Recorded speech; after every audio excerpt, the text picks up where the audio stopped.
I've been lying down for hours now. It's 5:35 a.m. and there's not much I can do. You know what the worst part about my situation is? I'm in the same room with my parents. They keep looking at me, and I can't help but look back and try not to cry or scream. Their eyes are focused on me and their mouths are wide open. There's a strong scent of blood, and I feel paralyzed with fear. Here's the thing. The second I make any hint that I'm not asleep anymore, I'm completely fucked. I will die and there's nobody around to save me. I've been trying to think of a way out, but the only idea I have is to rush through the door and run outside the front door and scream for help, hoping my neighbors hear me. It's risky, but if I stay here, I'll surely die. He's waiting for me to wake up and see his masterpiece. You're probably wondering what's going on.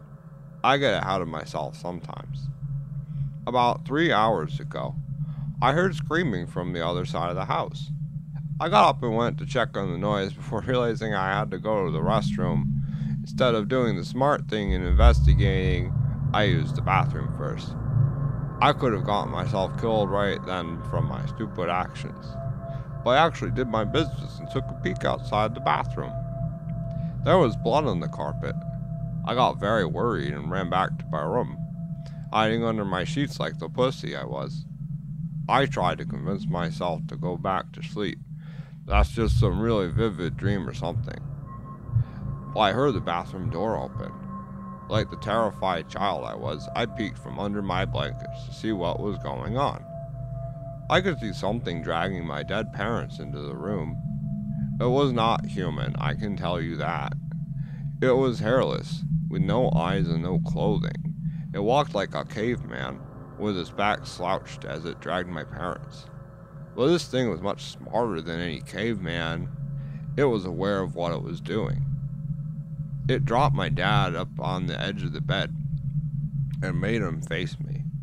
It then sat my mother down in the chair and positioned her towards me as well.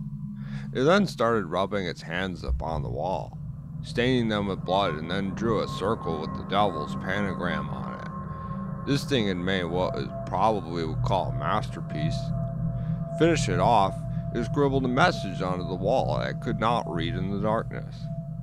It then positioned itself under my bed, waiting to strike.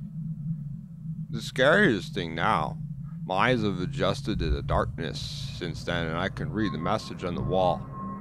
I don't want to look at it because it's terrifying to think about, but I feel I need to see it before I'm killed. I peek out the creature's masterpiece. I know you're awake.